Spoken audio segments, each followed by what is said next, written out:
Hello, hello, hello, hello.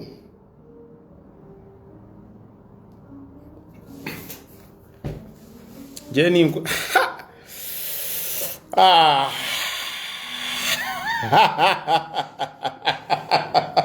Barbara yakubye Jenny nabokyalwa number 1. Grace wakampereza katika message nti kojolire bakuliddewo batya. Onswazizi. Mai Jenati Magezi batuusa Zulaika Hewa Fatuma Nasifu Kafumbe Chita Ahmed Bilalule Rock Healing awanone ateseko 50 nawo chali Jowana bulirwowe namba yongogende lingo otandikirawo okuweereza leero nze Electoral Commission number 1 Zaitun Nakabunga alaikum salaam wa rahmatullah nedda jere obadde wakubiri leero kakugudde mpaka ogambo otya Nasifu abavo ibuzo Reki Kigongo Namuli Shafiq Kizabdallah Mire Namugema Bilalule mugamba mutya akasharinga gwensingo okwagala Choko bweninze ogenza okuddanga you are here number 1 bajiteko Laura tosobola jiri awo nkumanyi you are always disorganized tosobola nampala aya ulamu bulungi kitandi bulungi munnange kato gambo otya about luzi okusima oluzi okusima mbulira wawoli abana betaaga ogendayo bapima amazzi ago egafaanana deni balyoke bakweka quotation mulongo bali nkulengedde Olimu George Nassa Mulenzi Lukala Muko wa alaikum salaam wa rahmatullah Auton Farms mugamba mutya abantu bange akashare nze gwe nengedde seka nange nze kuno Louise Betty nsanyuse Besi Joy Rahma Nasuna Ramula Senkumba kugumikiriza Mebbo Rehma Matovu Chichi nampala lero munango nnumye bakuliddewo mubiri naye wakalye namba ezo ndoze emirundi ng'ebiri esatu awo nkukkiririzaamu ani akasharinga ani gwendabye nina abantu bange benneesiganga muwala wange Kakooza sisobola kwerabira Grace Mama Kiboga Honorable oli wabulabe nnyo let's share alhamdulillah Zulaika webale nnyo ka message yako kantandike n'okwebaza Grace nkwebaza nnyo webale waguze poloti ziri 3 era nga mugamba sikola nga mugamba nti sikola webale omulimu Luganda okuva Dallas mulina ennyumba gye mwalabyawo gye nabadde mpisaako yabaddemu kateira ak'omulembe nannyini yo bamuyita Luganda ali awo mu America mu Dallas webale nnyo webale kukola nakiganda Aisha amina mwebale nnyo Alice mbebaza bannange mwebale nnyo kukola leero waliwo omwami ansukumye nabusugweyo nga ngenza okukola consultation sebo senga nkulabira ku wano nakugambye dda wantu kunsaliza bagenda mukyalo bajjagenda alhamdulillah Fatuma Jagu mwana wa senga ngoyo Fatuma nsanyuse nnyo okulaba ogamba otya munnange tetwogerangako kufa kwa maama tetuddanga mukwogera na inshallah nja kunoonyako bobukulu ramula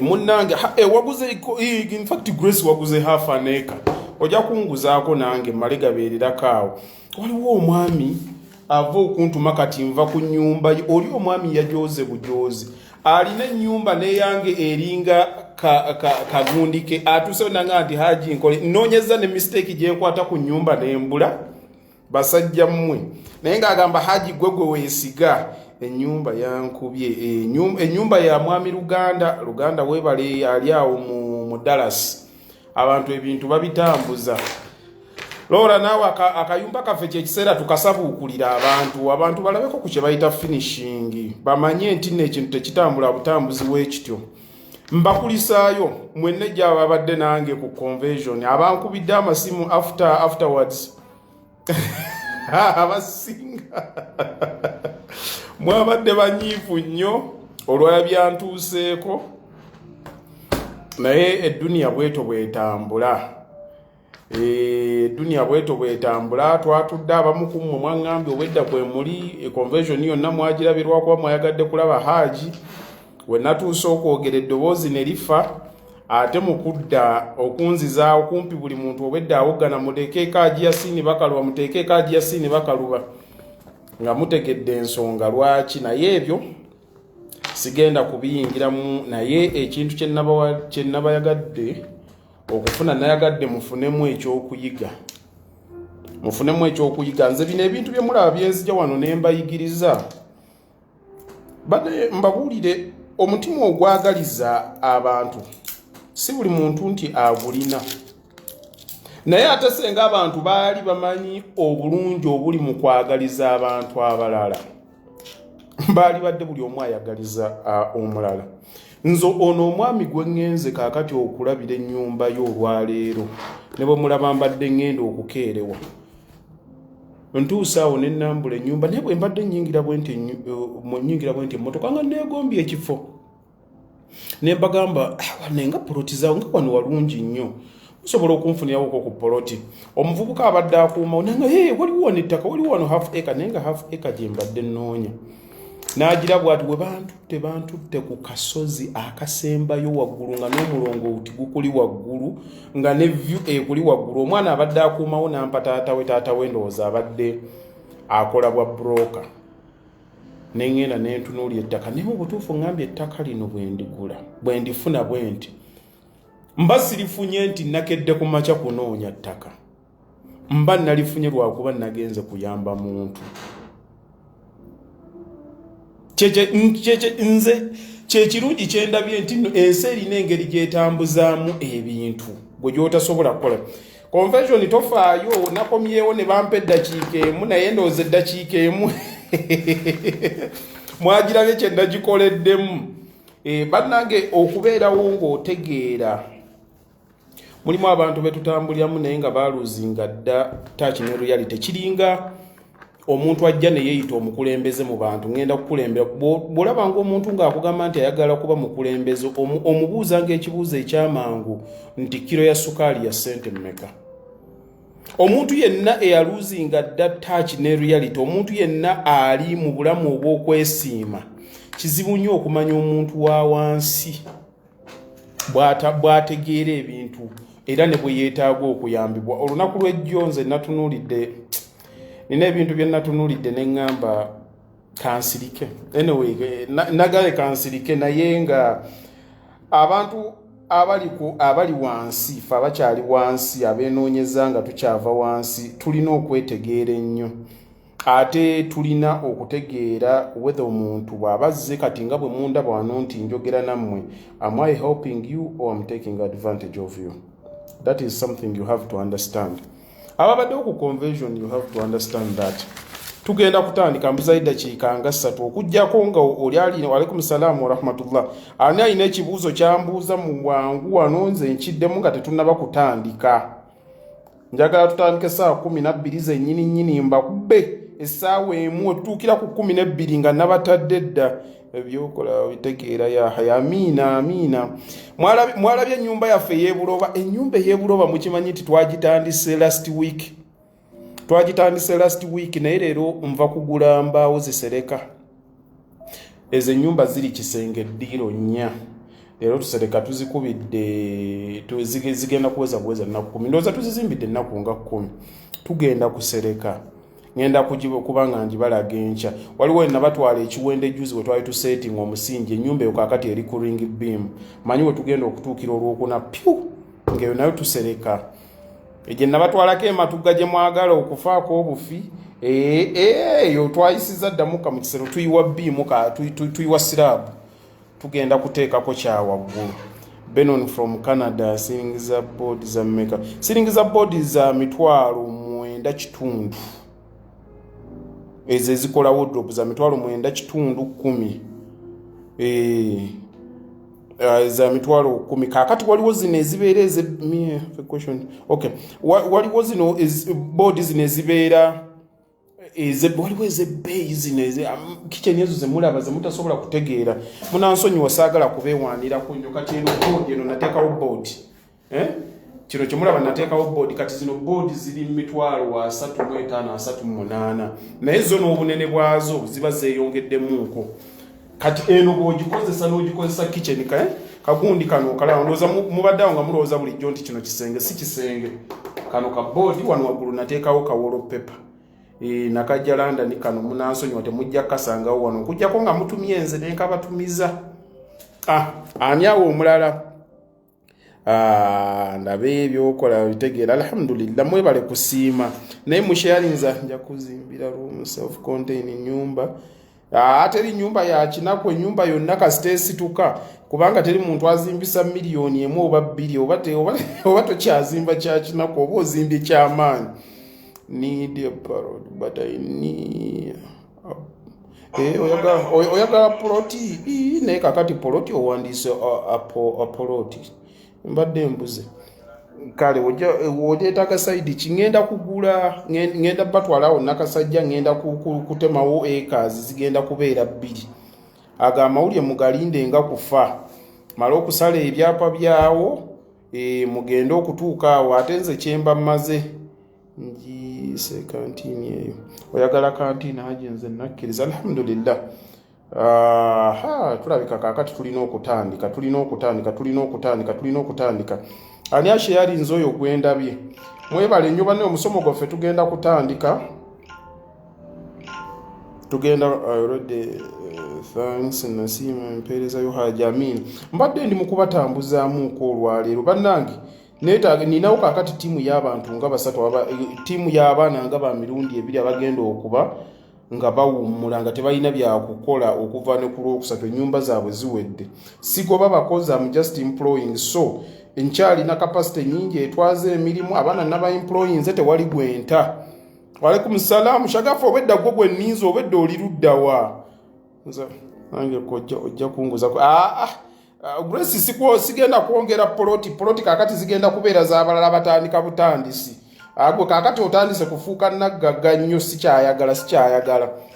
sikyayagala some job land economics kale tugenda kutandika naye ekyo ekya happenings olunaku lwejjo sigenda kukirwamu nda kutambula saagala abantu bandabe bubi olw'ensonga eyo kansooka ekyo nkyerekereze okay bismillah tutandike tulumbe done with sharing sente mmeka okusala omuntu ekazi ngenda kulaba ekazi mmeka ngenda okulaba kubanga njagala nina akantu kenjagala okola njagala ntandike okusala plots naye nga plots ezo ndekamu obuntuntu obutonotono bwensobola okusimbamu emiti ndaba abazungu nga bazimba bakola estates zaabwe abanya abaddugavu twasukka nnyo omululu buli kamu n'okwata ne kapoloti n'okakokota obukubo ne tubukola nga bufunda ebintu ebyo sibyagala njagala plots ezo nzikole nga nziteekamuko busheds omuntu bano abali mu estate ng'osobola okusanga emiti nga giri awo ng'emiti 8 nga ogipanze bulungi bwoti egyebinazi ng'osobola okutuulamuko oba nga mulimuko ne kafomu omuntu watuula njagala ka estate nga kali organized so bwe zinaaba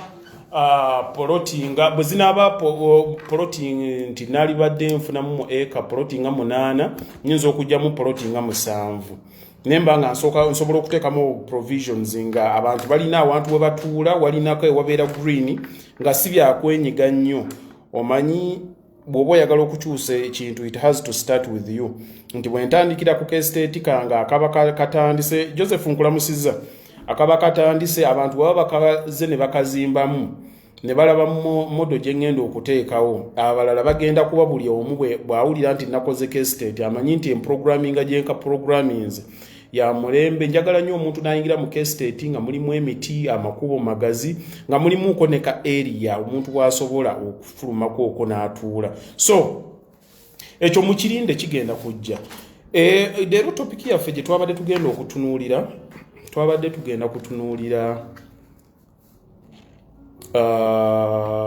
tugenda kutunuulira biki abantu abalina bye bakweka nina ensonga lwaki na formulating omulamwa guno nga mmaze okulaba like enneeyisa y'abantu nga bamaze okufuna ssente enneeyisa yaffe ffenna eviira ddala mutandise temwagala kati discount musooke mundeke mumale okukola business musooke muleke ettaka mumale odigula mulyoke musabe discount mbadde nkyakitulamu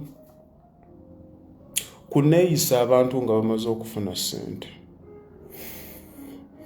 Kitandikira ddala ekintu kino kuva mu families zaffe nti nze mukyendabye omuntu bw'afuna ssente okuviira ddala mu famire, omuntu alina omutima ogweyagaliza nga ye ng'omuntu. Nti oyinza okuba ne baganda bukatugambe batoobo nga banoonya kubeera bulungi, otandika okubalabirira, naye abantu abo oba obaagaliza. Naye kye namaze okuzuula mu butonde bwaffe nti abantu twagaliza naye tetwagala kutusinga. I think buli omu bw'oba wa mazima osobola okukkiriziganya ne kyenjogera nti omuntu mu butonde bwe ayagaliza, naye ayagala akwagalize ng'omuliko wansi. Bw'oba ng'olina mutoowo n'agenda n'atandika okusoma n'omuweerera, oyinza omwagaliza buli kimu. Ne bw'agenda nti oba afumbiddwa n'omwagaliza, n'omuyamba ne bamutikkira. Naye olunaku muganda wo olwakeera ku makya, tugambe oba obadde gw'oli awo oba wavaayo ewa bbaawo oba oli wa bbaawo, n'agenda omwana ono n'afumbirwa, n'agwa ku kisajja ekinene, ne kigenda ne kimugulira emmotoka nga nnene. Bw'atuuka okuzaala ne kimukwata ne kisooka kimutwala ng'azaalira mu Amerika. Ensonga ne zitandika okuba nga embeera yaabwe eteredde okusingako. Nkukakasa ebiseera ebisinga omuntu alina engeri gy'atandika okuwulira obubi ku muntu oyo. Ekintu kino tekiri nti nno omuntu awulidde obubi abeera muntu mubi. Ekigambo fitina, ekigambo nsaalwa kya butonde. Ate era waliwo n'ekigambo ekirala nti bwe mubanga muli abantu 3-4 nga muzaaliddwa, by chain omuntu alina okubeera obulungi alina kubeera mukulu wammwe, n'addako n'asembayo. Abaana abasembayo wansi, mukulu wo bw'aba alina kyafunye nga kirungi, oyinza obutawulira bubi nnyo lwakuba mukulu wo by hierarchy alina okubasinga okubeera obulungi. Kaakati omuntu asembyeyo ng'oli muto, bw'ojja ate n'ofuna ssente, bw'ofuna ekirungi kyonna, tugambe famire, byonna ebirungi ebijjira mu bulamu bw'ensi nga bw'obimanyi, omuntu ono asooka waggulu ate ye kimwanguyira nnyo okuwulira obubi. Biki ebireetera ebintu ebyo okubeerawo ebityo? Abantu mu butonde tetwagaliza, wadde tugamba nti n'abantu tubaagaliza, naye okwagaliza kwaffe kubeera kwa muntu butabeera mubi. Kino kye ngambye is not for everyone. Nkubuulira general assessment kuba nze nina kye ngenda okuzimbira mu kino. Nze ngendera wano okuleeta ku forum eno ne nkubuulira ekintu. Omanyi abantu mu butonde mulina ekintu, ffe tulina ekintu ekiri defensive. Omuntu bw'okoonera ddala ku ki kye yali badde alowooza, kuba mulimu ebintu bye tutayogera mu bantu. Gwali obadde awo n'olowooza nti nno kitaawe yabazaala abaana 8 naye mwenna tabaagala kyekimu. Waliwo omuntu asobola okujja wano n'akyogerako, oba wali owuliddeko omuntu yenna akidisikasinga. Oba gwe omuzadde ali w'oli mu nnyumba okimanyi nti nno olina abaana 4, 3 oba 2, naye olina omwana omu akwanguyira akutuma. N'omuyita nga gw'otuma kino gw'otuma ekiddako nga waliwo n'omulala y'omutunuulira butunuulizi. So bwe mba nkugamba ebintu bino nze am very analytical to life. Ate this is real talk. Ebintu byenzija wano okubagamba mba ababuulya bintu byentunuulidde nga maze okubiteeka mu bwongo bwange. Abantu abamu tebabirowoozaako. Nze waliwo omuntu eyafiirwako omuntu we, n'entuulako naye n'enjogera naye. naye yali tayagala bantu kumusemberera. Nenfuna akadde yali mukwano gwange nenzirayo ne twogera. Ne mugamba mbuulira ekikuluma. Bwe twayogera n'ayogera ne mugamba nkubuulyeko ebintu abantu bye batayogerako. Ne mugamba kambi ku buli omuntu bw'oba ofiiriddwa omuntu ekisookera ddala kati ffe abasiraamu ky'osooka okulowooza olowooza gy'ali mu kabuli gye bamuteese, n'olowooza ebbugumu, n'olowooza ekizikiza, buli lunaku oluyitawo n'olowooza bode ye efaanana etya, afaanana atya, ameltinga, akola. Ne mugamba kati bye bikuyita mu bwongo, but people don't talk about these things. Either society tekkiriza kubyogerako oba tebinyuma oba bitiisa. Ne mugamba naye this is reality. Ne mugamba kaakati kino ky'ofiiringa. Naye ngenda okumuyitiramu mu bintu byonna bye yali ayogera. Bye nali ngenda nga njogera naye yagenda okumaliriza nga aŋŋamba Haji n'enkya komawo twogeremu. Lwansonga nti mulimu ebintu bye nkugamba nti abantu tebaagala kuwuliriza, naye nze bwe mba nkugambye ekintu am analytical. Era kyova olaba abantu mmwe lwaki munneekuumirako wano, mummwe abatono abanneekuumirako wano abatajja mu yoyolero okugenda buli wamu. Mulina ekyammwe kye mwagala and you are the chosen ones. Ejjuzi wano nabaleetera celebrity wammwe gwe mwali mwogera naye ne musooka ne museka gye mwaggweranga munyiize. Ensonga eyali ebanyiiza nabalaga nti nno mukuguse. Repetition. Mujja wano ne muwulira ebigambo bye mbagamba. Buli bigambo bye mbagamba tebibaleka kye kimu. Njagala mbatwale ku level ey'amagezi ey'okutegeera. Bannaye okumanya n'okutegeera birina enjawulo y'amaanyi. Nze yes, people hate reality. Nabadde wane joke convention abagibaddeko mwalabye what happened. Mu ddakiika emu gye nayogereddeko, in fact teri linnya lyakoze lya roundinze up nga linnya lyange, naye nze yafunye eddakiika ezabadde ntono ennyo. When I talk, I want to talk to the core. Njagala nemba nga nkono omuntu nenkubulya ekituufu, kubanga ebintu ebisinga ebitulumya stress, ebituluma, ebitubonyaabonya bye bintu abantu bye batayogerako. Bwe mbaza wano nze njagala ate situukira nze ku nsonga, nsooka nenkola omuganda kyayita omuzimbo. Nkugaziyiza n'enfuba okuteeka mu mbeera n'otegeera nti no you understand. Okay? Bwe mmala okulaga nti no ntegeera kikyoli awo information gye ngenda okuwa oba ogitegedde. Waliwo naŋŋambe nti alina abaana bana. Naye mu baana abana atumamu omwana omu. Kati nze kyonna kitegedde nti nze ekihappeninga mu bulamu bwange buli kaseera mba ntunula bwe nti nina obwongo obwebuuza, but why does this happen? Lwaki kino kituuka, lwaki kihappeninga bwe kiti?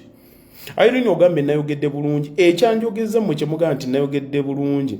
Ejjo convention gye twabaddeko yabadde ekwata kukwata baana b'e Bulaaya na by'e Kampala. Byonna bye baayogedde nga siraba muntu gwe akola care, akola bwa security guard, akola cleaner we bikwataganirako nga sitegeera bulungi wa woofunira. Ng'ate the majority of abantu abakolera ebweru, cab drivers and what have you, we bali abantu bafuna 2,000 bafuna 2,250. Nga ebintu byonna bye twabadde tudiscussinga ku byabadde way high, byabadde birina kukolebwa bantu bafuna 5,000 tumutwalo. Kyovula banze na scalinze down ne ngamba ddala tutegeera audience ze tuogereramu.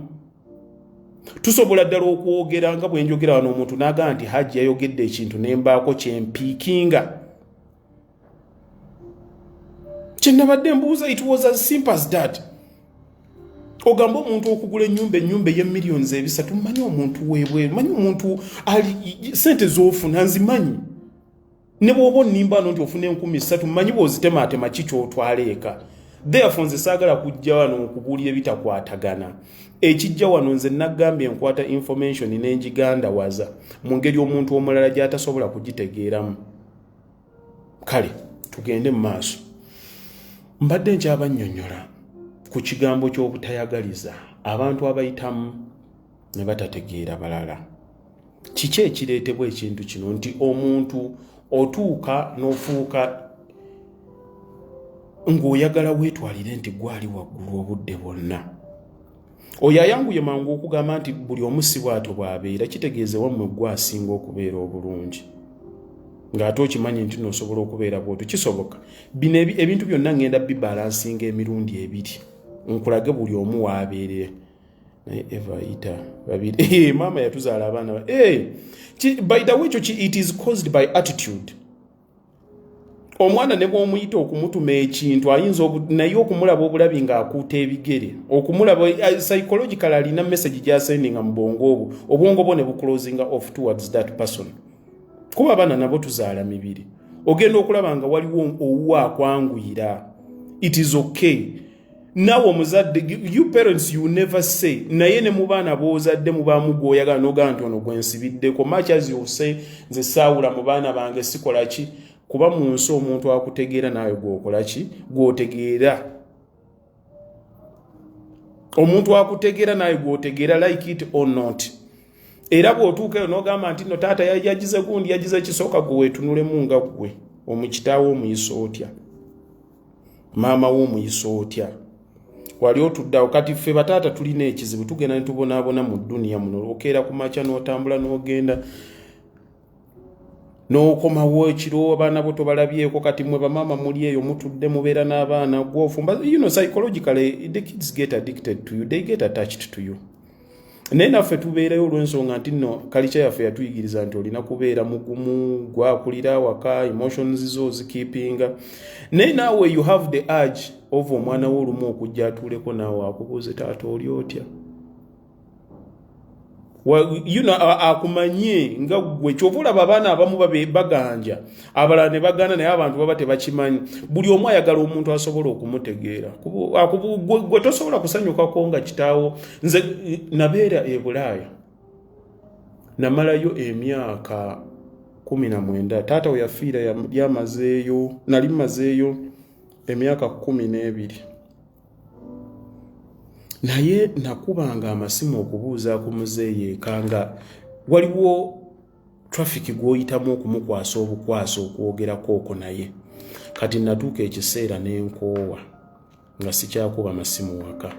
Simu twasookera kuzaawaka UTL naye nga buli ssaawa aba yeebase abaako waalaza ndi watavu. Naye nga lw'omukwasizza he was a happy fella nga mwogera naye. Naye n'amasimu gajja nga ne bw'omuleetera essimu era somehow nga waliwo politics abeerawo wakati genda okulaba nga tokyamufuna. Naye natuuka ekiseera omuzeeyi yafa 2012 nentunulamu ng'amaze okufa. Kati abaana bange balinga balina mikwano gyabwe, gundi yagize bw'ati yavudde ku ssomero nga nzireyo nga mbawulire waka nga boogera nga batandika balina assumption gye bateekawo. Naye taata we yamulekawo, gundi oyo yabadde ne maama we, step maama we, nga bajustifyinga lwaki gundi yastabinze gundi, lwaki gundi bamuteese mu jjeyo. Ne mbagamba nti mu nsi bw'oba oyagala okufuna excuses zonna ojja kuzifuna kuba ensi ezikuseetingira n'ezikuteekerawo awo ate ze zisinga obwangu. Nze nabeera emyaka 12 e London naye wallahi billahi tallahi sijjukira n'olunaku n'olumu nti taata wange yankubirako ku ssimu just okumbuuzaako nti oli otya for 12 years. Naye nga nagenda e Bulaaya nga nina emyaka 19 ninga tebumulaba musanga musajja akwagala n'omuleeterayo kino n'okola ki. So much as saakireka ku affecting naye nga nkyebuuzaamu like nina engeri gye njagalamu abaana bange nti ne bwe mbeera bubeezi wano ku mulimu omukubira n'omubuuza bannaye gundi baalidde gundi tosobola kumala lunaku lwakubiri nga naye for 12 years sisobola sikyogera like mu bubi naye mubaamu ekiseera ng'omuntu otuuka naga kintu kino was it right. Mulimu ebintu by'otuukamu n'ogamba nti nze kati njagala nkyuse channels, njagala kyonna kibaddewo kikome ku nze bwe mba nga ndaba nti waliwo ekitali kituufu. Nze ndi musajja ndi haaji, nina ennono zange ze nakulirako naye ate nina ebirungi byenkoppe mu bazungu. Kago yashamye oluddewo nsanyusa okukolaba. Njagala nsanga omwana wange nga mmanyi nsobola omuhaaginga. sobola mupeking nsobola mugamba Israel I love you nemba nga ne relationship eyo njagala okuyigiriza abantu okwagala kuba omuntu akulanga tayagala tasobola kwagaliza naye nga ekintu kitaliimu kwagaliza mu bulamu bwansi mbabuulire tolina gy'osobola kulaga we are all codependents naye mu nsi ky'olina okumanya kyekyokuba nti abantu okolaganya otya nabo kati ekyobutayagaliza mbadde mbagamba kwe kiva abantu abo balina engeri gye beetwala mu mulimu abantu naturally nga baagala okubeera nga bali waggulu balinga abalwa narcissistic personality disorder nga ayagala okuba nti yasalawo naye abantu bano bali formulated 2 times mulimu abantu abakoze obulungi mu families ne babanga naturally ba mitima mibi baagala basigale nga bali waggulu okay naye ne wabaawo n'abantu abafuuka ababi ng'ate abatalina be babafudde ababi bino ebintu njagala ffenna tubitegeere ng'abalina be babafudde ki be babafudde ababi n'obeerawo n'oyagaliza banno n'obakolerera n'obaweereza akasente ngaako naye ogenda okukyekanga nga tugambe oba obadde bweru eyo oba oli mulwadde oli n'amala ne bamugamba nti haji mulwadde n'abeerayo nga wallahi ya Mungu oyinza okubeera n'olwala n'omala wiiki ulozemu okumukubira n'agamba mbadde sirinaako ka airtime nga walaba maama yaŋŋamba naye ng'omuntu ono obadde omuweerera obadde oweereza ne kasente akakola ki naye nga lwabadde ayagala nga alina kyakwagalako abadde asobola okukukubira akasimu naye gwe lwofunye ekizibu kibanga tekikwata wali okyegendereza nti olumu omuntu nga you are strong people don't think that you need support oyinza okuba ng'olina ddala ebintu byebikuluma mu bwongo nze mulimu we natuukanga ne ntandika okubotolinga ebintu nga binnuma lwansonga nti nze natural abantu they know that I have everything under control nze last year nalina ebyali binsumbuwa and it was all over the news haji bamukutte bamusibya nti what have you naye omuntu omu yali sister wange gwenzirako bamuyita Kulusiya yankubira nzijukira zalinga saawa nnyezi ekiro nga twogera twayogera nga twogera nambuuza but how do you feel bino byonna bireke ebyokujjayo tukujjeyo and what have you byonna tugenda bisobola balooya but inside she took a moment nangamba how do you feel inside chichi are you scared or what the moment she said it na feeling nga tayagala kumanya buli omu kyabadde ayogera naye nga ateekinzeemuuko ka pause n'abuuza gwe kiki owulira munda otidde or do you need to talk to someone you know oyagala okwogerako n'omuntu are you okay waliwo ekikusumbwa like how can I help nga maama wo bwajja n'owulira nti maama kaatu omumanyi kamba bulieko ekintu kimu omuntu ne bwakula ne bwogenda okwenkanawa ekisukkulumya ku maama nti akutegeera ogira ddala ng'omulya ddala omuntu akutegeera munda nkugaye nebakusanga ku poliisi ng'obbye ettooke nti bannange gundi oyo abadde abba nga bakunywezezaawo era omubuuza maama mukadde kiki mbwabbye ettooke newe bakukutte nali era aba akyakugaanira uyo katulaba abantu bakuno bazibu nabalaba ddoma omuntu oyo akwagala ni conditionally mulimu omuntu ng'owulira naye muli mu mutima okyagala kakati kyembadde ngezaako lyoko okukibazimbira nti oli akwagalako ekirungi naye kwegamba n'olaba nti omuntu mulimu abantu abakyamu nga batukozesa bamala ne batufuula abantu ababi so abantu okuleeta obutayagaliza bulimu bwa mirundi ebiri waliwo omuntu nga mubi ate omulala bw'aba aganye nga abantu bennyini ababebe bamufuula ababi abantu abagaana okutegeera omuntu eyeetaaga obuyambi nga gwe bwe kituuka ku lwo wali obadde awo nga gwe mu famire ne bw'okola ekirungi tekikola mawulire nga gwe baakutegeera dda nti nno oyo ye Luganda yagenda Luganda nsanyusa okulaba. Luganda ali Texas yazimbye ennyumba ennamugongo nyumba nnungi tebaagala kumanya ekyo nga tekikyakola na mawulire naye bakugambe nti nno mwannyoko oba muganda omukulu yazimbe kati omanyi even mu families mulimu obukakunzi mulimu abantu abeekolamu obubinja nti ne batuuka ekiseera nga omulala bw'akola ye ekitono ekiri half of what Uganda has achieved ne bakikubirako nnyo amalebe. Read tandika okusomanga sayini z'abantu b'otambuliramu beesonyiwe yagaliza ofune omuntu bw'omulabanga alina ekizibu ku ggwe mwewale bwewazi gwe Luganda nga azimba ennyumba nga gye ennyumba gye ŋŋenzeeko ne batuuka ekiseera nga gwe ekikyo tebakiraba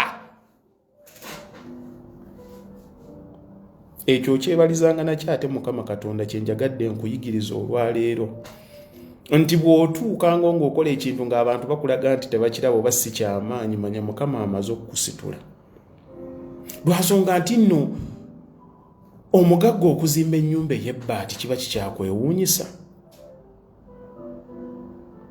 kiba tekikyakwewuunyisa lwaki kikiba babadde bakusuubiramu kati kitegeeza weekolako era oli gw'owulira gwe bakubira amalebe gwe bakola kigundi yakoze kino ababa balwana bulwanyi abatannakituukako kyova olaba bamuwaaniza mulimu n'abalala abawaaniriza ekyomulala kyabaakoze lwansonga nti baba ekyokola kibayisa bubi kati bwe baba tebasobola batandika okuwaaniriza ekyomulala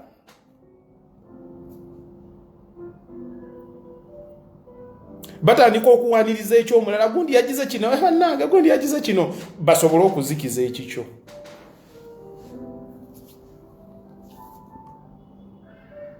nze nabagamba the moment you understand why people do things you will be okay simanyi bulamu bwo sibeera mu famire yo naye nze nabagamba am very analytical of life era oli okukola ekintu ne kinkanga oba okoze ekintu nga kyamaanyi nnyo mu bulamu bwange sikyalina kinkanga nabagamba ekintu kyentya mu bulamu bwange ekinkubya omutima kukeera ku makya nanga nti mwana wange afudde kikyokka kyekinkubye kuba ekyo sikirinaako ddagala nkitya ebisigadde byonna mbisuubira omwana Adamu binkola kakati kyenasoose gwe atayagaliza munno ng'oli mu famire nga tewaliiwo nsonga yonna gye baali bakuwadde kubakola bubi weekyekinga manya nti olina omutima omubi naye bw'obanga ate wali obayambyeko ne bagaana okubaako kye bakuyamba ne bagaana okutegeera bategeere tobanyiigira beesonyiwe ddayo genda okola ebintu byonga ggwe tegeera ddala mu abali mu families ennene kiki ekikuleetera omuntu okukukuuta kiki ekikuleetera omuntu okwagala oba okukyawa bw'ona abimanyi ebyo ojja kutegeera mbabulire mu nsi temugenda kuba na ddembe nga okutuuka nga mumaze okwetegeera omuntu yenna yeetegedde teri muntu kyasobola kukola ne kikukosa tekiriyo natuusa ku mukolo senga gundi n'atambuuza natuusa bagundi abo buli lwembasanga nze mbabuuza bo tebambuuza the moment you understand why they do it you'll be okay embuyaga efuuwa ayimiridde wali olabyeko embwa nga ziboggolera emmotoka etatambula kimala kubanga kitambula bwe kiti abantu ne batandika okuboggola kubanga omuntu tomusobola bw'ofuna bw'oyogera nga bakugamba oyogera lwakuba olina bw'osirika oba weeraga kakati mulina ebintu bye mukwata ne muteeka mu bwongo ebibajja ku mulamwa for nothing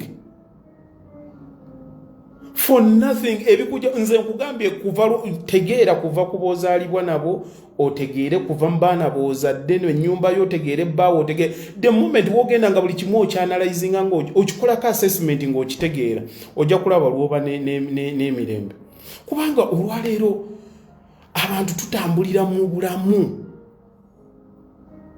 nga tuli mu mbeera ey'okweraliikirira bitulemesa okukola. Nze nabaga buli lwenkera nga nina ekintu ekinsumbuwa ne ba clients sisobola kubasaavinga naye tutambulira mu bulamu worrying.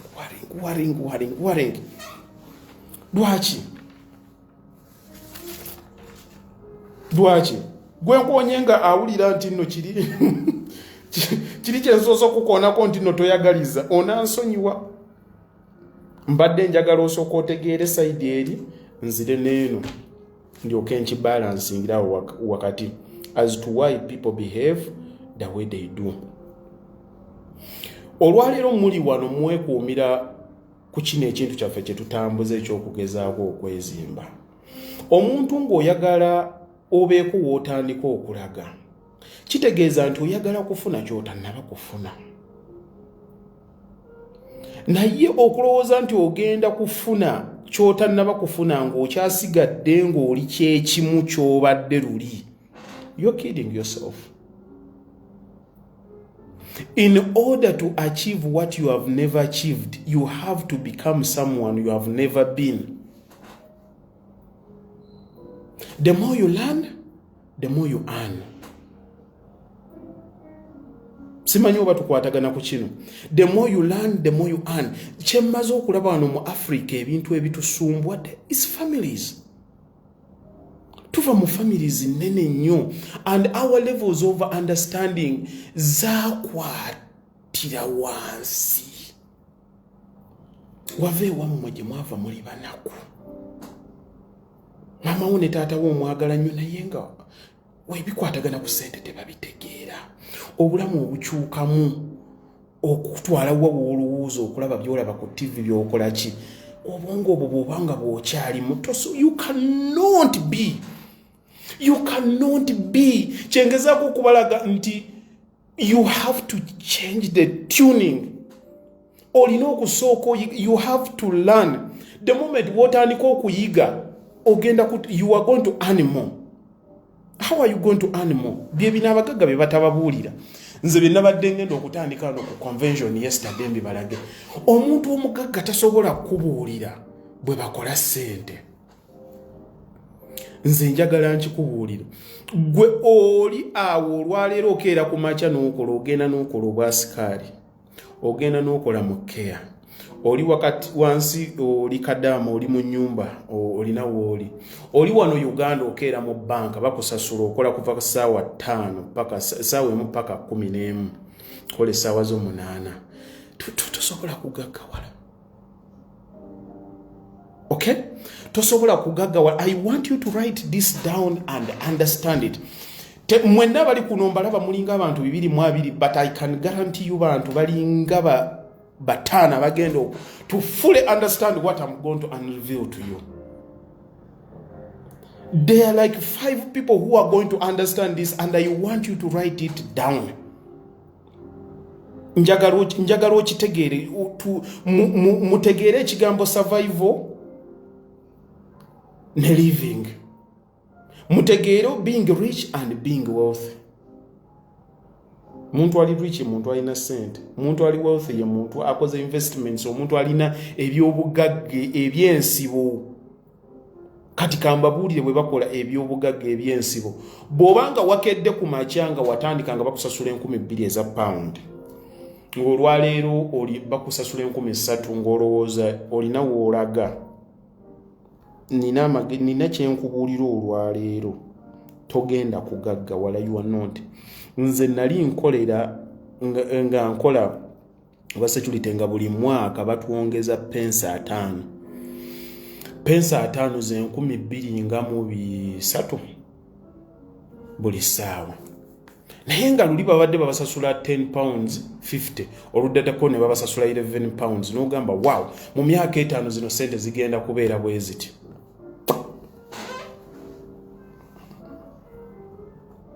It doesn't work like that. The trick is kino njagala nkiyingireko nga mwenna mumaze okwetegeka. The trick of getting money is sooka ofunewo ka foundation ng'aka haji nti ngenze bansasula 2,000 bansasula $1,000,000 omwezi gumu. Osooka omala okufunawo ka foundation, osooka omala okufuna kyolya, omala okufuna ne woosula obeera omulamu. Lwero olugendo olusooka ku bugagga. Ekiddako sooka oddemu oyige. Okuyiga kutegeeza kubanga life it is garbage in, garbage out. Garbage in, garbage out. Obwongo buli lwotandika okubuteeka ku lutalo, weegendereze nnyo omuntu yenna agenda okukubako okubujja ku mulamwa gw'otandikiddeko. Otya? Njagala kugaggawala, njagala kwetegeka kubanga nkola millions 3 omwaka. Kye nabuuza Amote juzi nti weerabawa, n'aŋŋamba nze mu myaka 10 simanyi we neeraba. Era Mukama bw'ataasaasire nja kubanga wendi. Bye mbagamba nti no writing down goals. Goals oziwandiika otya? Teri muntu awandiika goals nga tannaba kwetegeera. Nga tannaba kwetegeera. Fatuma, nsanyusa okulaba mwana wa Senga.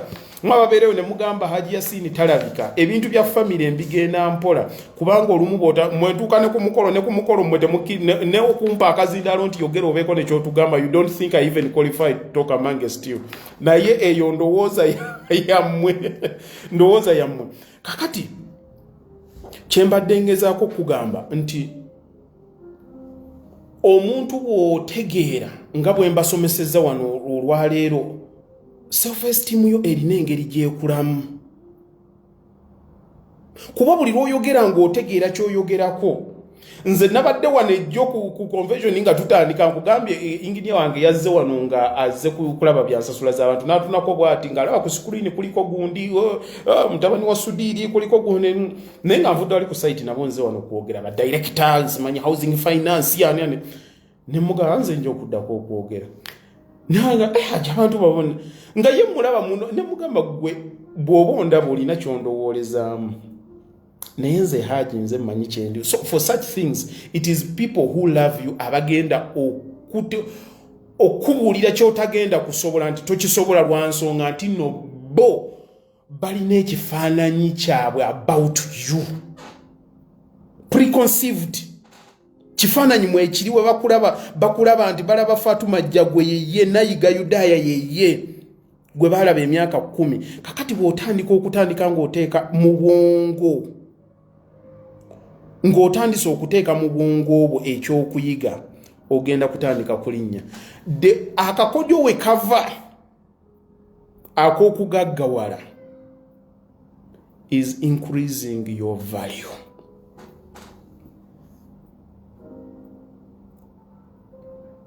Tosobola ku increasing value yo ng'okyali ku bulamu banzalidde wano Bukoto. Bwe twagenda ngewa Setyabule wali waggulu ne tuzanya akapiira, nenvaawo nenzikirira wali mu Bakalanzi, nenvaawo nga sakozi ze nazaalibwamu n'entandika okukula. Sisengukanga nako be neekuumiddemu nti nsobola okukeera ku makya nemba nga ndi outside them. Ekyosaaga. You cannot. To increase your value olina okuvaawo n'osooka omala keera ku makya. Omanyi ekintu kyonna ekirungi kiri addictive. TV eri addictive. Essimu eri addictive. Kitegeeza nti ebintu ebyo birungi. Tofemenyi waffe buli obusimu obutuufu ku bwongo buli lw'okiwulirako buli ekikusanyusa mu bwongo. Olaba omuntu ne bw'oteekayo buteesi kintu nga bakirayikinga, oyagala oddeyo olabe bameka bakirayikinza kati ebintu webito buli anything that addicts you. Omuntu ayagala okwezimba tandikanga okwebuuza kinyongerako ki ku value yange. Nze Haji Yasini am addicted now, nsobola bulinda ali siri ku internet kati kwendi nteekako buli alaba ennyumba yange n'agyagala n'alaba kye nakoze obulungi, fine njaga kutunulya bameka abagyagadde bameka abagyesharinze bameka abakoze bwati, but does it add value to my life?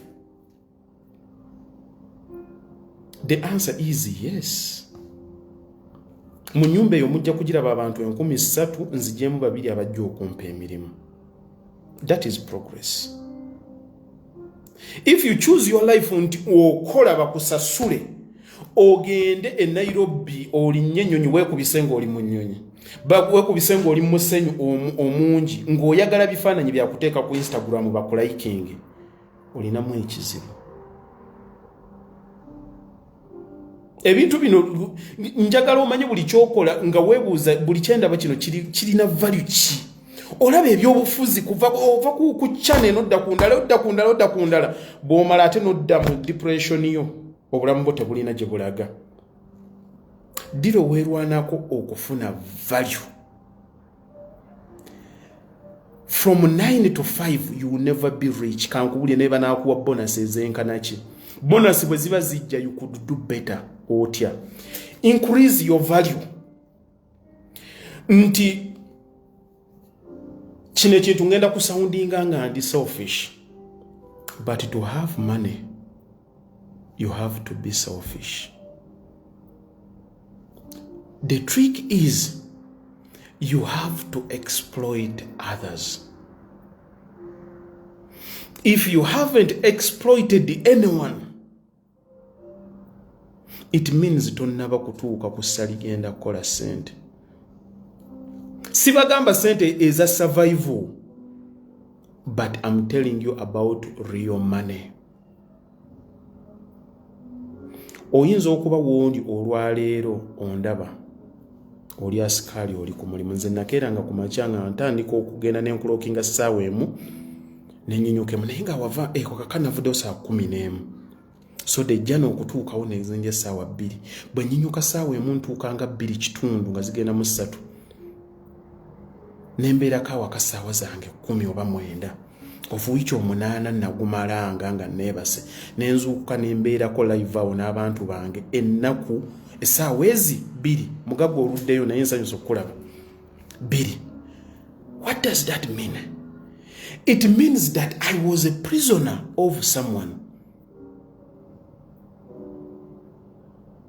Now, akazannyo we kali mu kugaggawala is to capture others. Get money. Let money be your army to capture more prisoners. Write that down as a quote. Get money. Make your money the army to capture prisoners. Woli olwaleero nga oli mu home oyonja bakadde. Omuntu yakeera n'akola idea ey'okuregisteringa company eyo n'advertising n'agenda mu job center n'akuyita ojja okole. Yakola sente ze n'afuna idea ye n'agiteeka mu action n'akapturinga prisoner. The prisoner is you.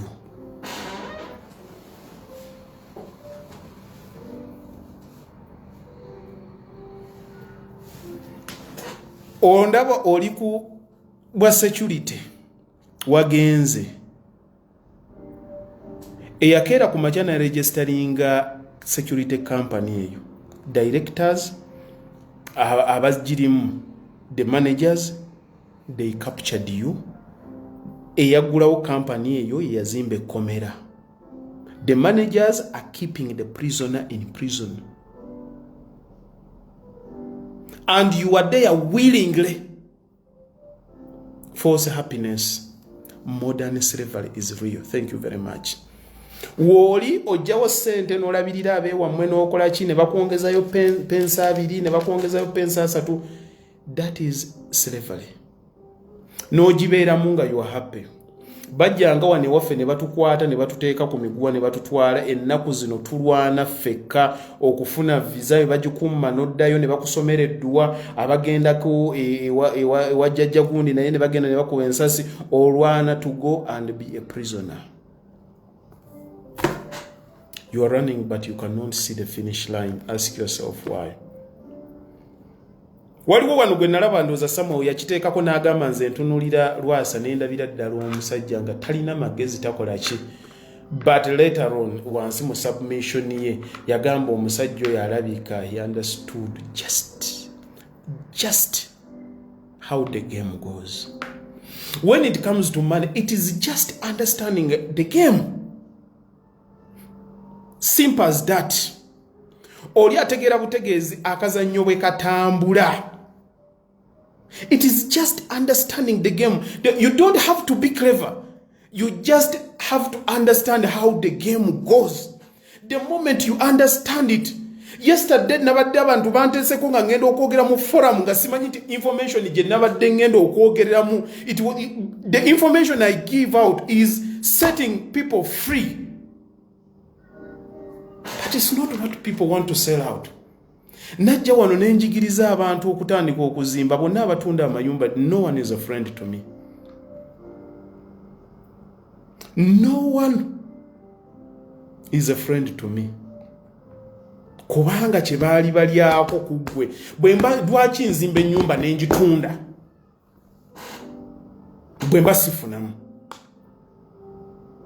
nze ogenda kumpita wano hajo ngambe genda waliyo nzimbira ennyumba njizimbe nkugane ngenda kulyako millions 10 banga lungi kuzimbira emyezi 3 ogimalireko millions 2 the same house in the marketing eri ku millions 4. It is understanding how the game goes.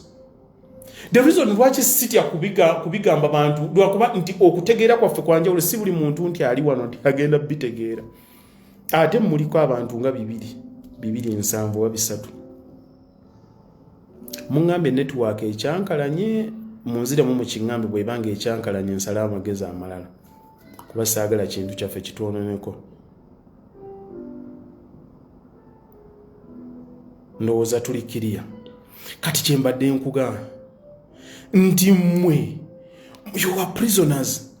Bine bitu engeri jembi basomesa muteri muntu agenda bibasomesa. Even the government does not have the capacity to sensitize you. You have got a bunch of people who themselves don't even understand about money, but bajja kubalimba because their strategy is in politics. They know how it goes. Bonna bagagawale prosperity for all then and what have you.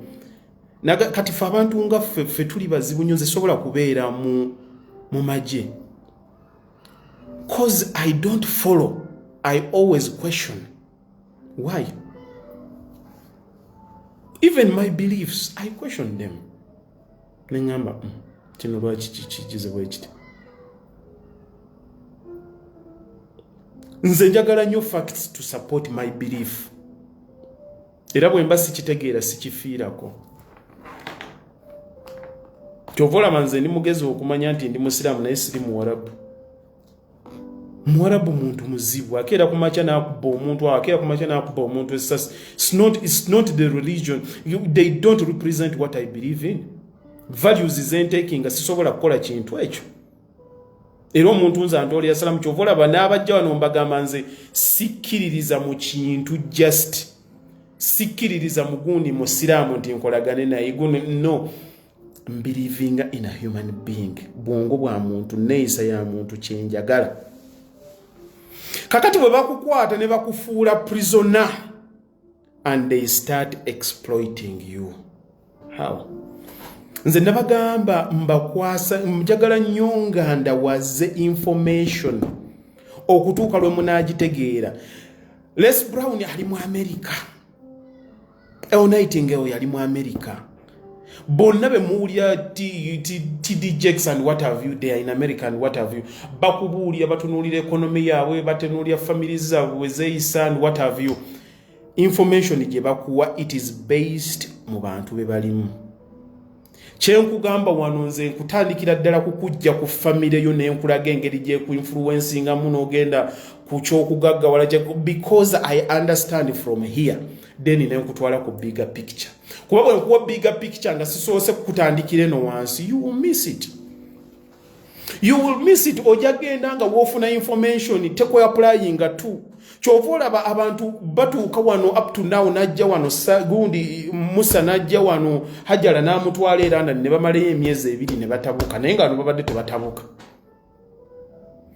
because abantu bava bakulidde obwongo bwawe bubadde butambulira ne bagenda ewalala ne basangayo empisa zayo endala ne balaba TV ne balaba ebifaanagana omusajja mukazi we yakutte bbaawe ng'akiitinga n'amukuba empi abazungu bakaaba baje how can you pa n'amukuba olwina akola bw'ati kati ekivaamu naye kasopu oba akalabye Hamza agenda okudda ku makya yagize bw'ati ng'otandika how can you ng'omuppa kyoluyi yakula takirabangako ngolooze nkyagenda kugamba okay dear is okay no I have to understand mulimu firimu ze muzanyanga tezi happening nga mbulamu bwaffe understand the brain of who you are dealing with Chovola banzo omuntu abadde ku kyeyo njagala n'ensooka nkulaga nti nkutegera cause I've been there I've tried to understand nkolaganye n'omuntu abaddeko mu civilized world n'omuntu asigadde mweno ntegeera ye yes mwemba napola mutandika okuseka ye mutowe mwekyanga naye n'omuntu akola kitabe bye yali akola tomanyi bimu affecting nawe okola olumu maama wo bye yali akola kati obikwata notandika okusoma information yanfulu akwala beba Kardashian ne batwala abana ku holiday and what have you otandisa obisomera Hamza atandika obikolera these are two different mindsets chovola bache kibasumbuwa it's not understanding what you are dealing with you don't understand why you are prisoners olwalero oli mu nyumba y'Omwarabu omazeemu emyaka 3 I have news for you today you are a prisoner it made hurt basobola okubanga bakusasulayo bwe bakusasula n'oweerezaako maama wava wabi n'otuuka ewala naye weebuuze bakugerera nako Kule Sunday nga we bali bonna kasoma loto fumbira ng'ogenda olwo gy'okugulako airtime bw'oba wafunayo ko boyfriend gw'obadde oyogera naye the whole week ku Sunday ogenda omulaba mu ssaawa 3:04 olina okudda awaka and you don't call yourself a prisoner you are a prisoner nze obulamu bwange myaka 18 nakeereranga ku alarm ne kuba 10 mukitikiti no nga newana mu eddakiika manyi nti nno nakisoma kwa bozutu kwa mulundi gumu n'otuula ko n'osituka oyinza okufuna hati ataka kati nga nsoka n'esituka eddakiika emu njibala muli ne mmanya nti eweddeyo n'esituka n'ogenda n'osenya n'otunna mu miraboti abantu nno mu nnyumba bakyebase n'ogira n'otambula neweesoozaamu nkaawo n'ojjayo ki uniform kyo n'okikubamu n'ogenda ku mulimu n'ekiddamu olwaleero n'ekiddamu okulala ne baŋŋamba tosobola kutwala holiday kusuka weeks 2 zensaba bwe mba ntuuse Uganda bwe mba njagala okwongeramu n'endwala malaria n'ogenda n'onoonya kagundi akagenda okuwa kakiiti k'ogenda okutwalayo ku mulimu ate ffenna tubikoze n'abazungu ne babimanya ne batulekerayo we are their prisoners nze navaawo n'enkomawo ejjuuzi nga mmaze okusendinga in resignation yange bwe naddayo ne mbakubira esimu yasinda we have some work here for you ne bampaamu awo n'enkolayo weeks 3 kuba nali e London nga sirina kyakukola nengenda nenkola nenga neba n'abantu n'okuresigninga na resigninga and I realized actually I don't matter that much. It's just a security company, bagala just a body to be somewhere. Irete wechankula na nyuti no olina ne byokola no. Bagala someone there. They don't care what you do as long as you are there and you are reasonable. Make money for them. So, okolera omuntu sente, oli mu nyumba yes, nakibagambe dda woli oli w'Omwarabu otudde you were prisoner. Fuluma kati, fuluma. Fuluma kali malesa wa bilinga toli wawaka. Malesa wa bilinga toliwo deni tojo kutegera kichenjogerako gamba nti no yagala mama wo yafudde kikere nchakalojje ninyenyonye ojje kakati okutegeera nti nno toli prisoner tandika kulaba olugendo ogenda dukola otya tokenda ko sikugamba nti sibe emikugujo otambule increase your value learn how you're going to increase your value olw'eddembe ligenda kujja read When I tell people my level of education, people cannot believe it. You can take me anywhere with all the big guys in the world. I will sit down and I will have a conversation with them. Because I can be conversant with anything. I know how to apply common sense. Within no time in a setting, and I discuss like I know it. The time I spent in the security guard in Nasoma, nawuliriza abasajja abamagezi beboogera. Nawuliriza ebyobufuzi buli ggwanga nemmanya ekisumbu omufirika nemmanya nti wonteeka wonna ntandika nsobola okuba nga nina obwongo obugira. How do you increase your value? Because all of us, we have 24 hours in a day. But the trick is, how do you make 200 or 300 hours in a day?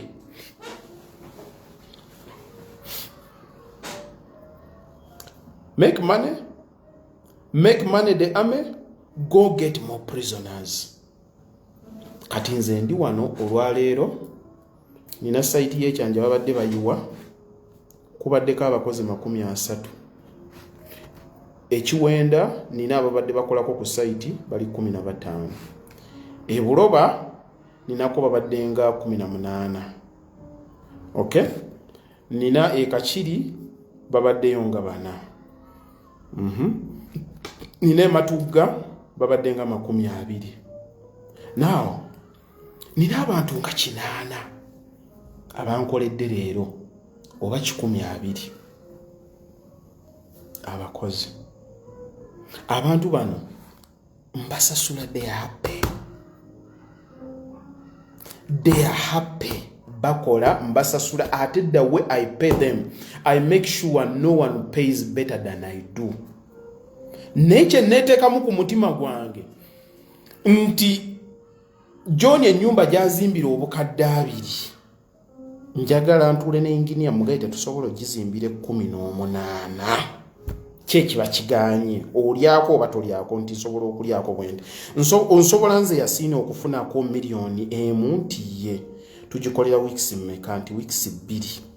Kale mazima na bwenkanya sente z'omuntu sigenda ziri azimpe nga zenkana zitate zibeera mu sizange tezisobola kukola mu bizibu byange. Thank you very much.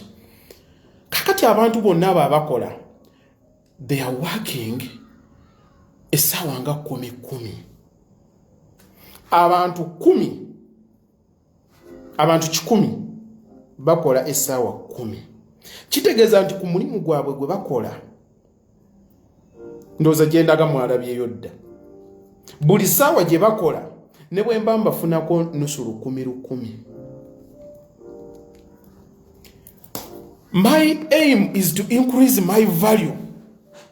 That when you give me 200 millions, nino kumaking sure nti nkoze homework nsobola ogenda nemmanya nti no sementi bamutunda 2.8 nenoonya we bamutunda 2.75.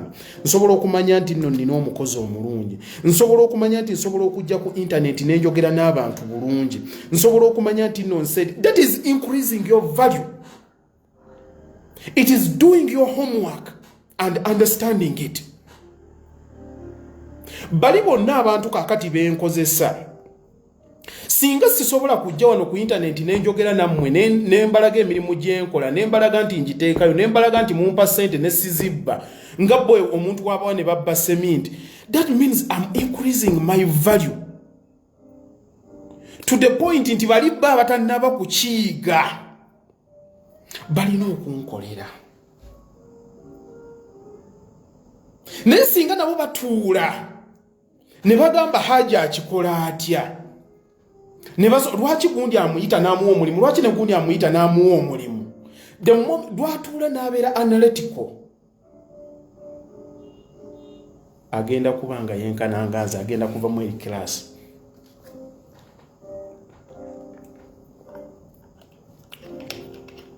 Ekyo teri agenda kigamba. They are just going to encourage you to get loans, get mortgages and what have you. When you get a mortgage, let me tell you, financial institutes They're about loans, they're about taxes. And the house always wins. Eringa Zara. Webakwata omuntu awangudde millions 10 bamakinga sure nti baakalya bisatu. Kati teweesigulira nnyo nabadde ndi wano nga mbagamba don't take loans okujja kongoma bino ebintu nze nsobola kubiyigiriza buyigiriza abantu. When do you take a loan? Don't take it. Jangu nze nkikubalire. Loans abantu b'omu America bazitakinga abomu London bazitakinga abe Netherlands bazitakinga lwakubanga we balina we baatuuka. Economy yomu ekyali virgin wano we tuli. Tosobola ku applyinga mu bintu byebimu n'ebyerandane. Emikisa egiri mu kufunira wano sente wakyakulaakulana you can penetrate through easier than we waakulaakulana edda. Okay? Okisobola bulungi nnyo. Wali ekigana gonna amagezi baagaleeta dda. Nze kyovola bambagamba nnyo mujje wano. The moment you understand how it's done. Bw'okimanya nti no or you a prisoner. And when you start getting money, don't make your money bored. This is another trick. Don't get your money bored. Bw'oba wagula akataka nga kali mu ntinda wagulawo millions 10. Leero bwe wakagamba nti ka millions 3 tokatereka. Don't get money bored. Kwata millions 3 oliwo wajjanga wali wayagala okukolawo development nga gwe tonnaba kufuna magezi w'amaanyi gasobola ku developingawo obanga tulinawo business gy'osobola kuranningirawo. Genda akataka kano ka 5 ku 10 ogulwa obutaka obulala 20. Be a risk taker, but to be a risk taker, be someone who understands within no time. Abantu abafuna sente basalawo. Nze natundako ennyumba zange zasookanga buli omu alowooza sitegeera. The only reason lwaki bakadde bakugamba totundanga lwansonga they don't trust your understanding. Ate n'obwongo bwabwe bwakoma tebalowooza nti n'omuntu omulala asobola okukikola. Kuba balina preconceived idea about you. Ne omuntu atuuse ng'osobola okubaza ensi ekyuka okyali ku taata yaŋŋamba situunda taata yaŋŋamba yafadde emyaka tamanyi kigenda mu maaso. They can only predict what can happen in their life and look at their levels of exposure. Mulinda family zammwe kumamala kubagamba nti kino weeraliikira family banaagamba kiki baali baakiivinze oyagala kugenda ku level z'abantu balina. How do you going to understand it? You know, abantu botya okujajinga botya okukola ki banaku. I've seen people getting worried about what people think about them. Abantu bebeeraliikirako tebamanyi na kye baalidde oli ku kintu kitegeerekeka. Nze sibaga situunda byange yes that is given. Abantu balina abo endowooza. The only reason totunda kubanga tutegeera ki mwe getting mortgage getting loans olunaku lwendi bikwata ebyo nembikubamu ebituli mulimanya nti banka eriwo kuyamba ekuyita etya mama wo omuyita mama wo omuyita mama wo banka nti negenda kuyamba ekuwe sente. Kyemulina okumanya action puts fear in flight. Omuntu bw'otandika okukola ebintu n'otandika okubitegeera okutya kujja kugenda. I'm here to help you see it. Not only to see it, but to inspire you to get it. Saagala kusukka wano. Naalibadde neeyongerayo naye essaawa emu eweze. Abantu mbalaba mudduse kaakati tugenze ku Magalibi. Ebiwooma biggwa byokya. Bwenti bwenda biso olwaleero mugule bye mwagala mugule bye mwetaaga so si bye mwagala musevinge. Don't make money bored. Mukolemu mwebyo ebintu mukolemu ebintu ebyegasa obugagga tebabusonda. Nja kibagamba buli lwenzija wano. Obugagga tebabusonda, obugagga babutegeera butegeezi. Nze kasookedde nga nzija wano amataka ge bandaze gundi kola kino just omuntu okumanya profile yange ne byenfunyeemu not necessarily n'abantu bye bampadde kuzimba. Sente zenkoze mu myezi byensobodde okukola otugamba okuva mu mwezi ogwokubiri byenkana bye nakola London emyaka nga 5. Muli mu safe zone. But I have to tell you, you are prisoners. Do nakulwoli kitegeera. Simanyi oba mwagala eno message njibadiremu the following day. The day you understand, njagala oba ntandike kuba nnyonnyola ntya how they get you to be prisoners. Omanyi abantu buli omu bwafuna bwagamba omulala, abantu balowooza nti no bwona agamba abalala buli omu n'atandika okugenda nga afuna bwanatandika okugenda nga agaggawala ate kati tunakola ki. They have to be section y'abantu nga baavu.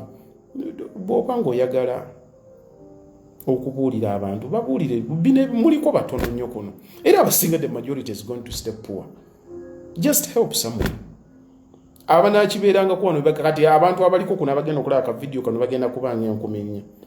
Bannayuganda tuli obukadde 4 mu 5 kati ekyo nga siŋŋaana okusomesamu abasobola okujja mu mpulirize mugende nammwe mu exploiting abalala.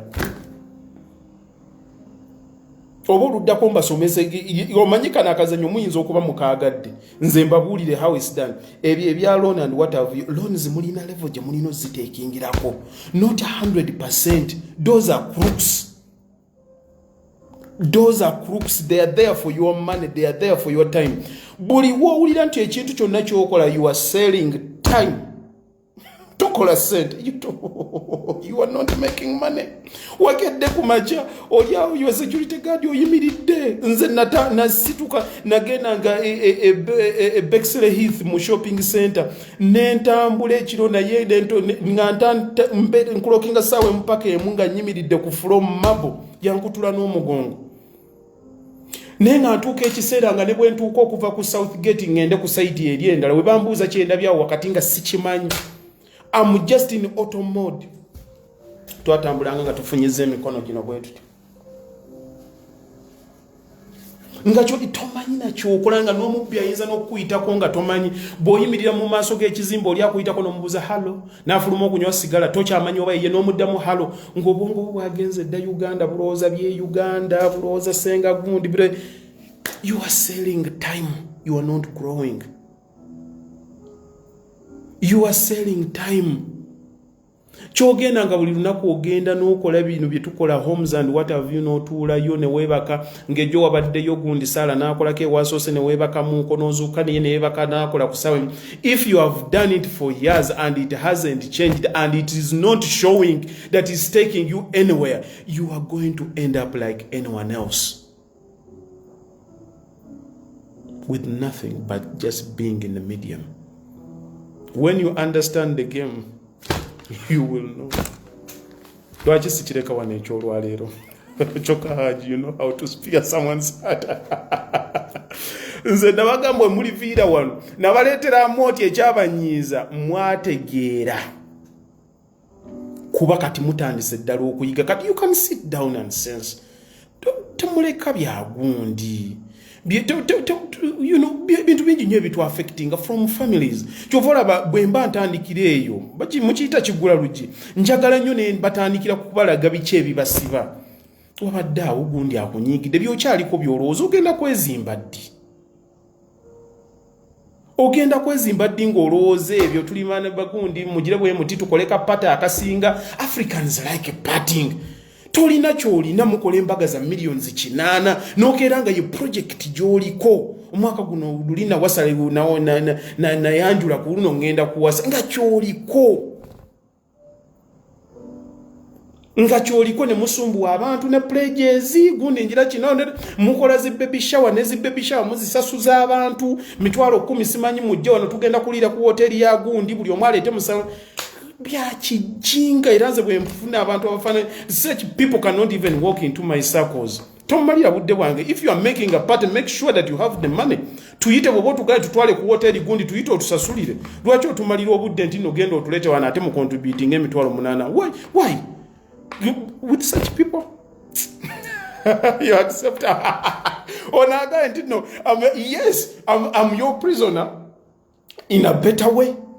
Ndi wano kati ndi ku office ne bwe nayagala kuvawo mmeka ngenda kutuuka ewaka obudde bwenjagala ate ebikola olwedde gye ebiri nja kwebakamu otulo twange ate ne bwe mba mpulira bubi nja kwebakanga sina gwe ngenda kuloopera sina gwe nina kutwalira ka sick note omanyi ne imprisonment gye twogerako bana erimento bwe mba ndwadde lwaki nina okubira omuntu essimu lwaki nina okuleeta kakiiti okumulaga nti nabadde mulwadde lwaki okufuluma mu nnyumba nina kusaba lukusa lwa muntu yes if it's there I want you to do it but do it ng'omanyi nti nno olinako oko ka time scale it cannot be like that forever it cannot olunaku lw'olizuukukako ng'okeera ku makya n'ovuga emmotoka n'ogamba ntuuse wano naye gundi osijja mulaba kanzire wano ng'ovuge nga you are living life in your own terms oliddamu n'onkubira essimu n'ogamba nti no haji nakutegeera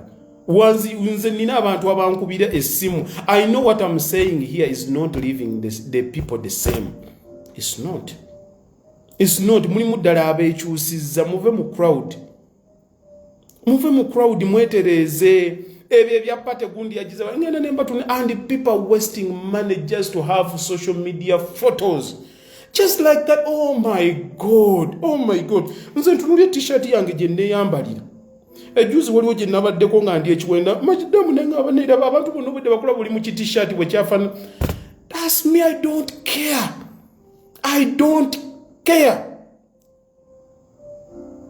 care me is me kyenkedde ku makya bwe njagala okwambala t-shirt yange gye ngenda okwambala me is me yes kati ngamba nti sirina yuyambala amasuuti ngenda kubeerekereza embuzi tewankadde aginyumya yagikaddiya mulayika mubadde mwagala tusooke tuwongereyo okwo naye nange empulya simatidde bulungi kubanga mbadde nina wenkyakoona naye obudde buyise saagala tumalireyo awo ababadde ku page eno nga musharinze mbagala nnyo abaneegadde abagaga tebaba nanyambala abakaneegattako right now eno page yaffe bakaluwa property services mungoberere imprisonment baneje mbagambako is mental. It is mental. I've seen people who have worked, they have built assets, they don't know how to get out. Nze nina abaana bange bonna mbazaalidde bweru natuuse ekiseera muwala wange yabadde agenda ku university omulala yabadde abuzaayo omwaka gumu waliwo abavubuka babiri babadde bakuze bamaloboozi ga breakinze natutuuka nga twagala kudda waka. I think one day nja kuleeta story eyo abaana bange bonna nabaleese we bali wano e Uganda, but what I have to go through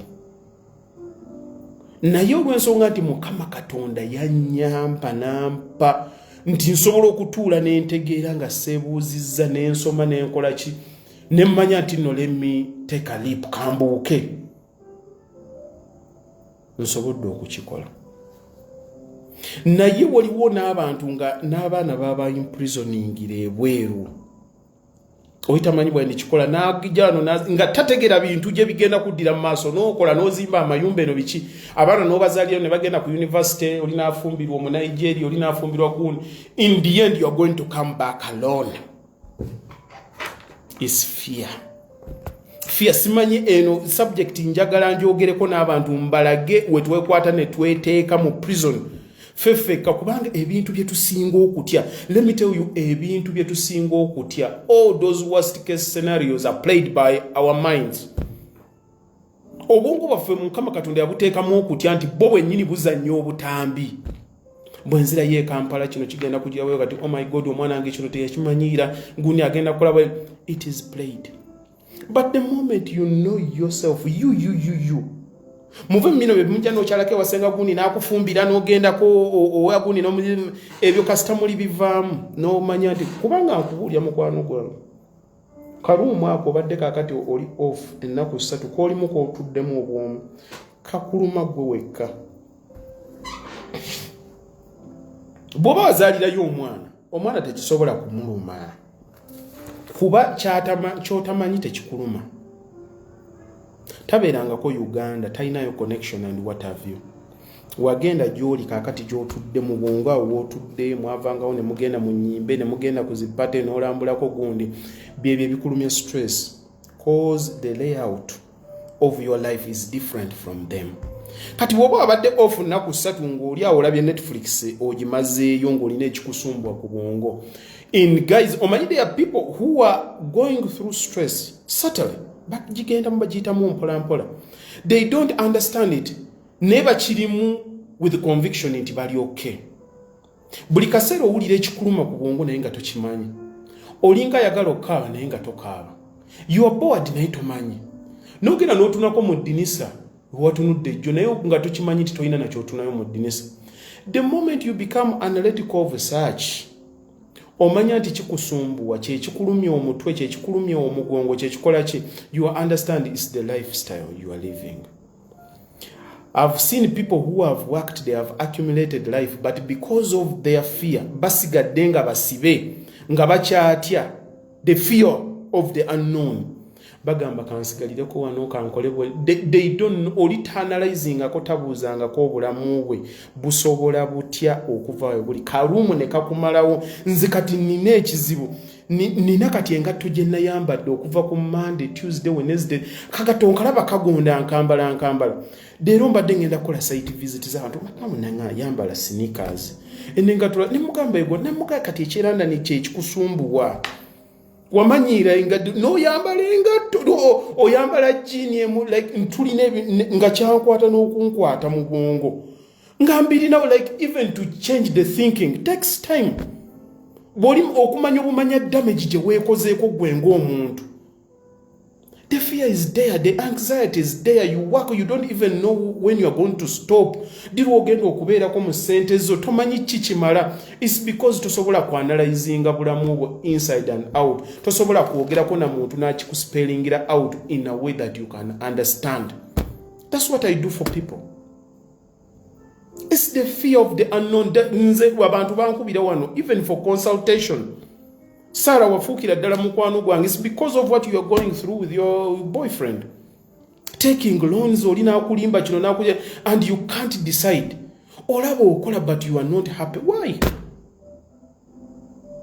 Nze sinyiga. Nze nsonyiwa what is because I got to understand. I got to learn.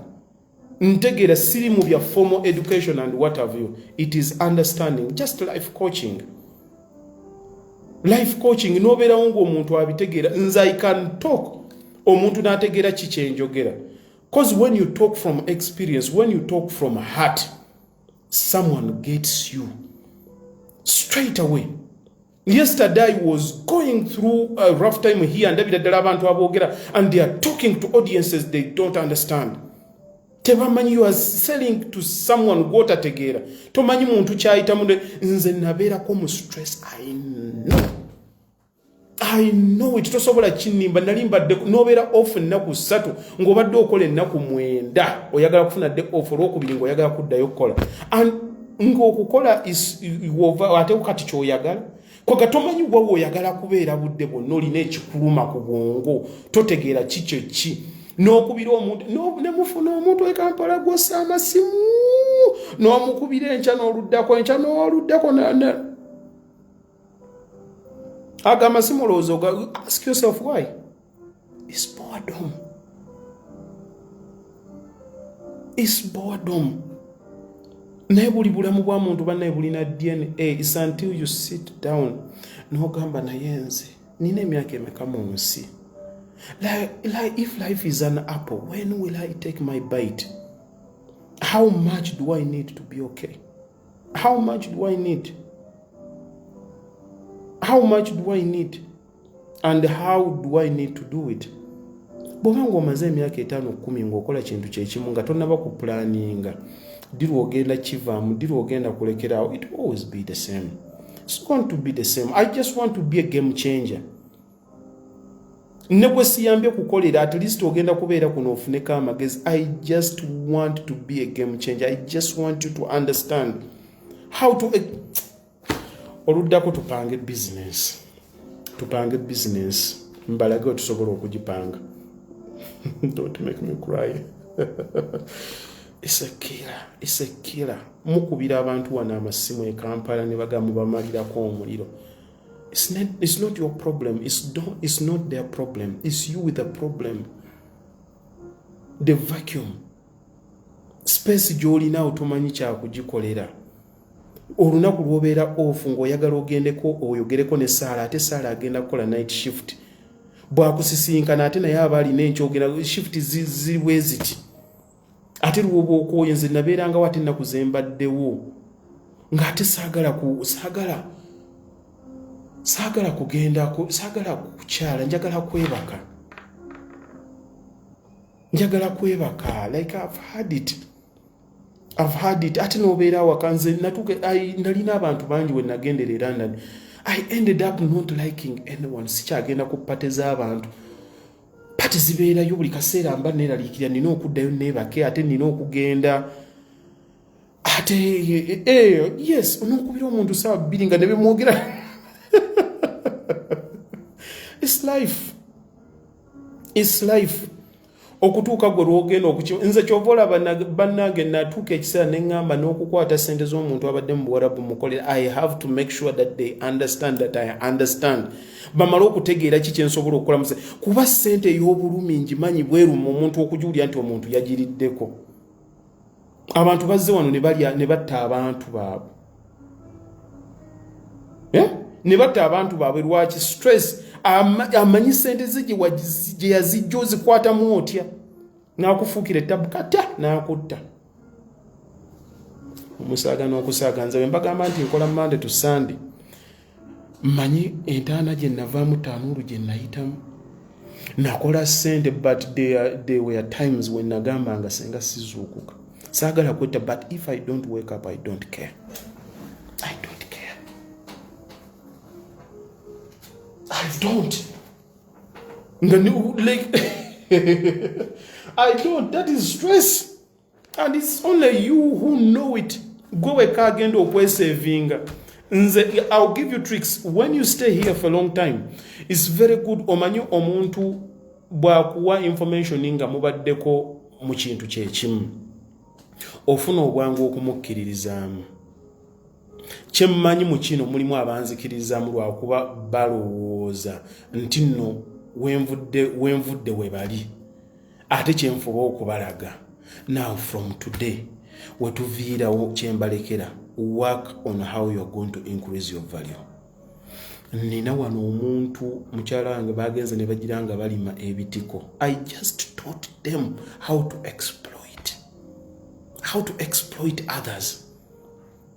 How to exploit nembaga munoonya abantu we kuba business yabwe saagala giteekamu wana abala bajja ku everyone will go and do it and whatever. Kintu kyabwe nakirese saagala bagaye nti nakize wano n'enkikuba.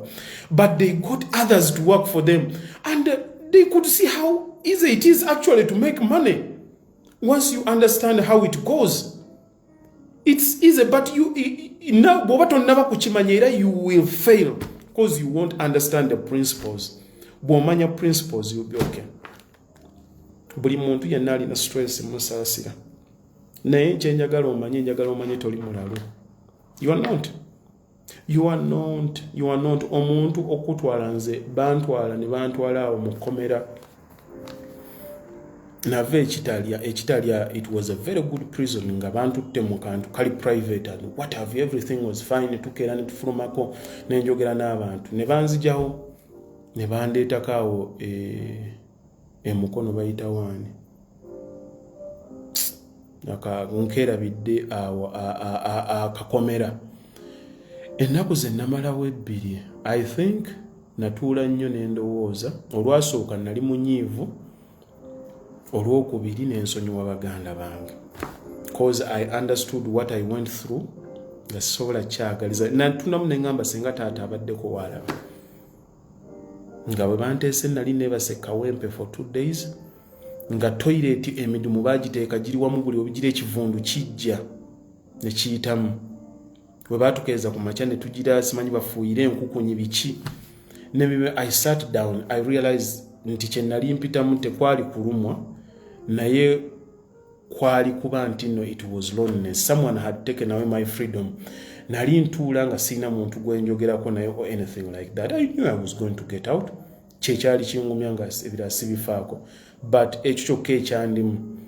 Muli experiences nina ebintu bye ngenze n'empitamu. Ebyo byonna by the way nakiyitanga kuba ebintu ebiseera byonna ebisinga I was a prisoner.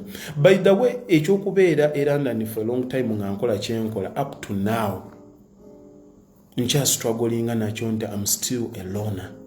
I find it so hard to maintain emikwano egya buli lunaku nti nali mu bulamu nga nkeera bukeezi nenkola nenzireka and what have you. Nti lwemba nsinkanya omuntu I'm very good at chatting and what have you, but I cannot see you today and tomorrow. No, I cannot. I think I have like 2 people I can stand. Abasigadde I need my space. Kuba namanyiira okubeera nzekka nentuula nensoma nenkola nembeera ku mirimu gyange. That is it. Nakimanyira nti even socializing times n'oli okunkwata nti no atwale ku pate ntuukawo ngamba bandabye okay kale balya kati we can go. Nti effect y'okuba nti no saabe ntudde okubeera mu bantu nekinkosa.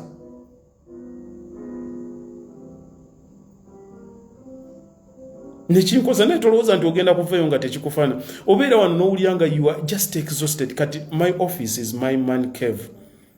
Nti nawaka nvaawo nga waliwo kere nenzijano nentuulamu bwene. Nenzannyamu obuzannyo bwange obwe nawuliranga nti nkyali London nempumulamuuko. Mu mmotoka ebiseera ebisinga njagala kuba I'm used to that kind of life. I think being alone is a principle. I'm just, I don't know. I find it, anyway, when you read so much, obwongo bulina engeri gye bwadigestingamu nti obakosanga abantu bangu amangu okwogera rubbish.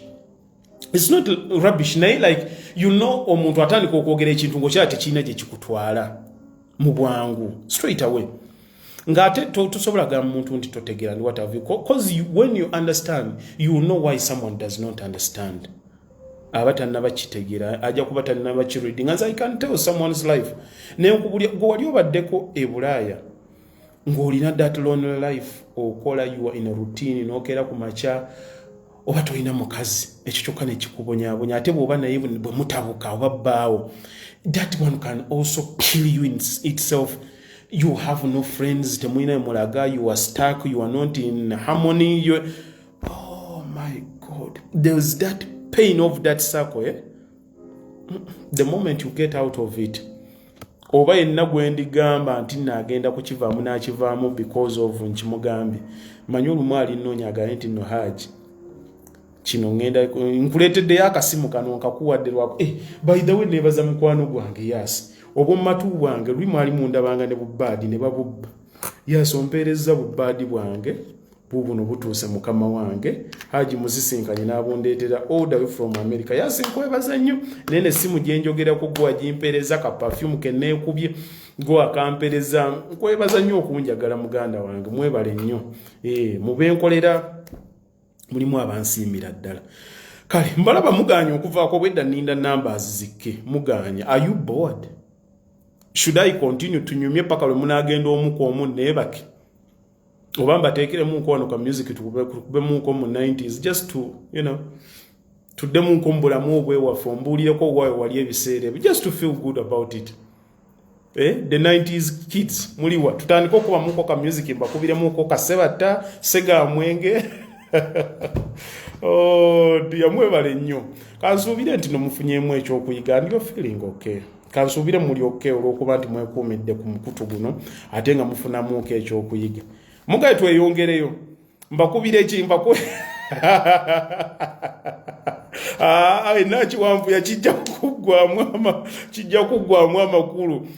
Akokusane mungaye nti nno Haji tukubire muukaawo omanyize njagala nnyo abantu abali olumu age bracket yange tugenda olumu ne tutuula, but every time I talk about the 90s I feel good.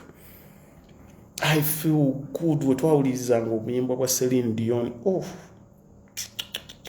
Omukyawandiika obubaluwa obwo nalina mukwano gwange bamuyita Kanyike nga yasinga oka handwriting akalungi nakuwandiikira akabaluwa nakubira ka Celine Dion Backstreet Boys kati ffe wetudde eka nga muzeeyi n'alionka atukubira obusebatta twalinako obusegamwenge n'owulirizaamuko kasegamwenge omanyi obuntu bwe buto nawulirizanga nga ngenda nembeerawo nempuliriza obuyimba bwani sebatta omanyi by the way up to now nga ne bwembeereeyo bwempuliriza such music I feel good I feel good neŋŋamba asigenda kwogera nti kati mwagala mundeke okufura mu ŋŋandi bw'omu olw'okuba nabadde nkyayagala okuba nga mbanyumiza kakikemba mbaleetera kale tunyumye mamanyi kakati mweboye mugamba haji ogira otuwamuuko by the way times nange mba njagala nenzija wano nemba nga njagala kuba waako ku bintu birungi neme kuba nti no mbakwata nsobi zokka mbakwata nsobi zokka mbeere nga nange nina ebintu byange byenzija wano nemugamba nti no nabawaddeko okwo ku ssanyu neme kugamba nti no atakuumira mpeera mbaagala nnyo ate mbeebaza nnyo okunjagala babayi